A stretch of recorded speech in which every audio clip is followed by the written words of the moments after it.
Hey, what's up? I'm Chris Abbott, and in this video, we're going to be talking about how to grow a small church, and I'll even introduce you to a church of 20 people that had 209 new families sign up to schedule a visit in only 5 months. Coming up.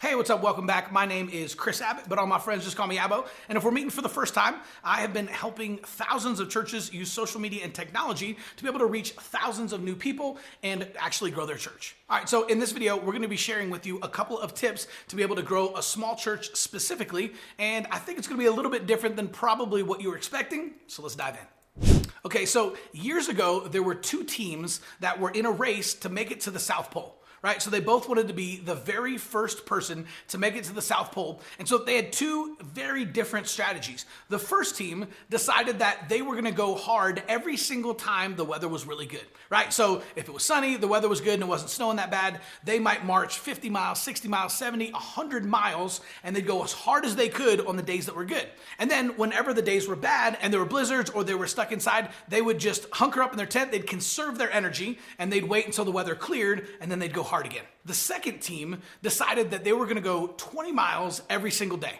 right? So it didn't matter if it was a blizzard, didn't matter if it was perfect conditions. Every single day they would go 20 miles. So that was really hard on some of the days where the weather was really nice because you might get 20 miles and it's only noon. But they would stop, they'd set up camp, and they would stop after 20 miles. And then on the days where the weather was awful and things are crazy and it's blizzard conditions and you can get frostbite, they'd get up, break camp, and they'd march 20 miles in the blizzard anyway.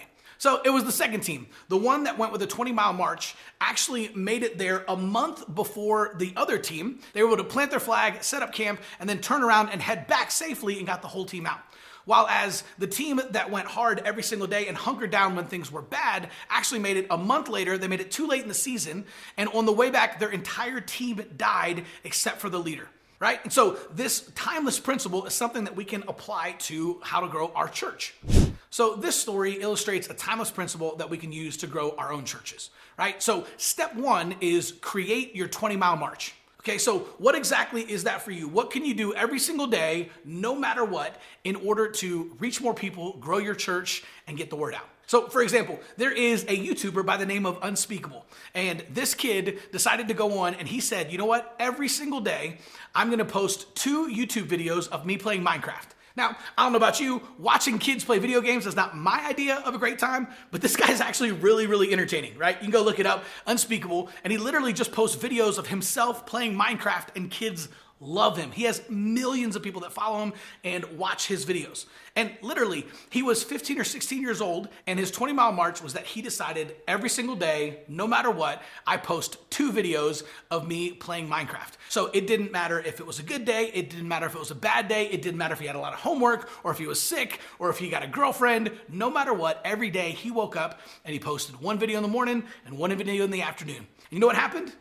Basically nothing. For the first year, basically nobody paid attention to this 15-year-old kid who's posting Minecraft videos. But eventually, he started to gather an audience and it started to snowball and then eventually became like an avalanche. Now, he drives a bright green Lamborghini, has his own line of products, and reaches millions and millions of people every single day because he adhered to the 20-mile march principle. So what does that mean for your church? Well, you might decide that you are going to pray for 3 people every single day. Right? And not just pray for them like, God, I thank you for John. Maybe you go out into your city and find 3 business owners or 3 people on the street and just introduce yourself and ask how you can pray for them. Right? Imagine what that would look like. That might be inconvenient. It might be uncomfortable, but imagine what things would look like in the next 12 to 18 months if every single day you went out and prayed for 3 people in your city. That's a pretty good 20-mile march. All right, number 2, this isn't happening to you, it's happening for you.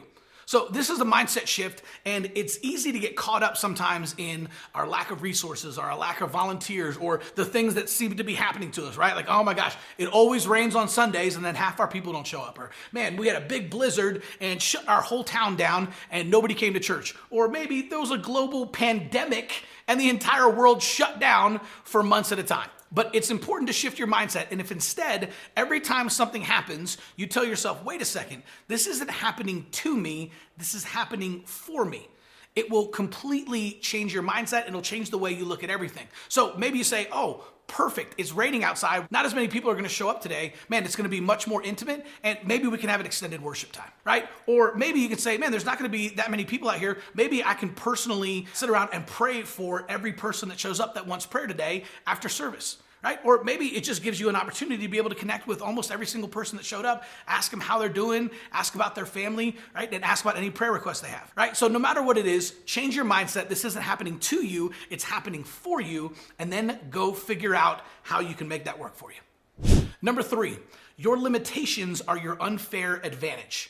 Your limitations are your unfair advantage. So Craig Rochelle always says that a lack of resources is a breeding ground for creativity. So if one of the problems that you're having is that you have a really tight budget and you don't have a lot of money to try to get the word out about the church, your lack of resources is a breeding ground for creativity. So now you have the opportunity to be able to figure out how to get the word out and what you can do that's either free or for low cost to actually get the word out about your church. In fact, one of the things that we recommend to a lot of the churches that we work with is a fill the fridge ministry.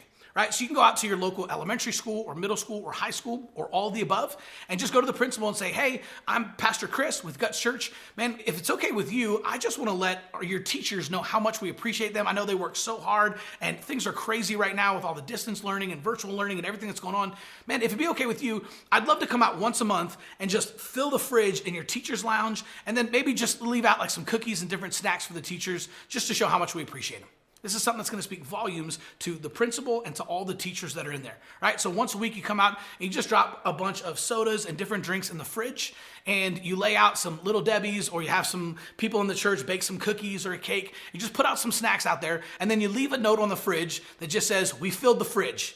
Right? Thank you so much for all the hard work that you're doing. We sure do appreciate what you do. Love, your family at Faith Church. Right? Doing something like this, a fill the fridge ministry, doesn't cost a lot of money, especially if you have people in your church actually donate or go buy all the drinks and stuff for you. But it's a great way to get out there into the community and show people how much you care about them. Okay, so before I get to my last couple of points, man, I want to encourage you. What types of creative things have you had to use? How have your limitations been your unfair advantage? Leave that down in the comments below. I want to know what you've overcome, some of the creative solutions you've come up to be able to reach more people. Or if you have a great idea for your 20-mile march, I want to know about it. Put it in the comments. All right, number 4, perfect timing is a myth. Right? All of us always want to wait for like the perfect time. Like, oh, well, I'm going to go hire a ministry coach, right? But I need to wait till we're just, making a little bit more money or the church is in a little bit of a better situation or I've got a little bit more time, right? But perfect timing is a myth. There's never a great time to go learn Facebook ads. There's never a great time to go hire a coach. There's never a great time to go learn a new skill that's going to be able to help you advance in ministry and reach more people. Perfect timing is a myth. The best thing to do is to take imperfect action now. Right? Start before you're ready. Take imperfect action right now and go learn the thing. Go figure out the thing. Take a leap of faith and just go do it because perfect timing is a myth. And finally, number 5, every single person is a gift from the Holy Spirit. One of the reasons I like talking to church plant pastors so much is because, man, those guys are hungry. They're like the entrepreneurs of the ministry world, right? They planted a church and they just want to reach everybody no matter what. And I love that mindset. Once you have an established church and you've been around for a while, it's easy to kind of start to think about some of the people who maybe fit the culture or maybe don't fit the culture or whether or not they're going to be a good fit in our church, right? And those types of things, or do they have a lot of problems and we're going to be, constantly praying for them and helping them and those types of things, right? But we need to remember that every single person is a gift from the Holy Spirit. So anyone who comes to our church or that we have a conversation with at the coffee shop or that we meet at maybe one of our kids' sporting events, right? Every single person is a gift from the Holy Spirit. So treat that conversation that way and treat every single person that way. Remember, it was one person. God would leave the 99 to go after one. We need to remember that every single of those people that we're talking is the one that God would leave the 99 for. Every single person is a gift from the Holy Spirit. Okay, so if you like this video and you want to learn a little bit more about the tactical side of maybe how to use social media and attract new visitors on Sunday, I want to encourage you, go check out churchgrowthagency.com. We have a free training over there that'll talk about the strategy that we use to do exactly that. We'll see you soon.